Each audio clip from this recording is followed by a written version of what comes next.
வெளிநாட்டு பெரும் முதலாளிகள் உற்பத்தி செய்கிற பொருளை விரைந்து எடுத்துச் செல்வதற்காகத்தான் இந்த 8 வழிச்சாலை, இந்த விண்ணூர்தி எல்லாம் அவனுடைய உங்களுக்கு தெரியும் கடல் மாலை, இந்த சாகர் மாலா திட்டத்தில் பீம்ஸ்டெக்குங்கிறது உங்களுக்கு படிச்சிருப்பீங்க. இப்போ அண்ணனும் பல தடவை பேசியிருக்கேன். அதன் மூலமாக உள்நாட்டு வெளிநாட்டு பெரும் முதலாளி உற்பத்தி செய்கிற பொருளை விரைந்து எடுத்து செல்லணும். அதுக்கு தரை போக்குவரத்து, தொடர்வண்டி போக்குவரத்து, வானூர்தி போக்குவரத்து எல்லாத்தையும் கொண்டு போய் கப்பல் போக்குவரத்தில் இணைக்கணும். நான் ஒன்று கேட்குறேன், நீங்கள் என்ன அறிவு தம்பிகள் தங்கைகள் சொல்லுங்கள் பதில். இருக்கிற நம்ம பாட்டம் பேரில் வாபுசி பேரில் ஒரு துறைமுகம் இருக்குது, நம்ம தாத்தா காமராஜ் பேரில் ஒரு துறைமுகம் இருக்குது. ரெண்டுலேயுமே 50-55 விழுக்காடு தான் வேலை நடக்குது.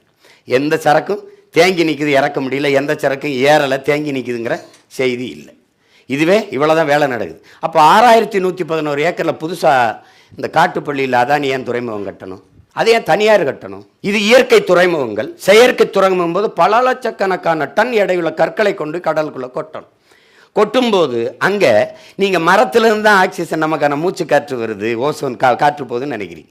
அது நீங்கள் அமேசான் காடுகள், பூமியின் நுரையீரல்லாம் நம்ம படிக்கிறோம். அது ரொம்ப குறைவு தான், கொஞ்சம் விழுக்காடு தான். ஆனால் அதிகப்படியான ஆக்சிஜனை மூச்சு காற்றை வெளியிடுவது கடலுக்குள்ளே இருக்கிற ஆல்காங்கிற அந்த நீலப்பச்சை பாசி தாவரங்கள். நீ இதை கொண்டு கொட்டி கல்லை கொண்டு வச்சு மூடிட்டின்னா அப்புறம் அழிவை தவிர என்ன வரும்? அப்போ எது ஒன்றுமே இங்கே சரியா இல்லை அப்படிங்கும்போது தான் ஒரு கோபம் வருது, ஒரு வெறுப்பு வருது. என்னடா பண்ணலாம், மொத்தமாக அழிச்சிட்டு வேற ஒன்று கட்டணும்டான்னு வெறி வருது இல்லை? அதுதான் இங்கே இருக்கிறது.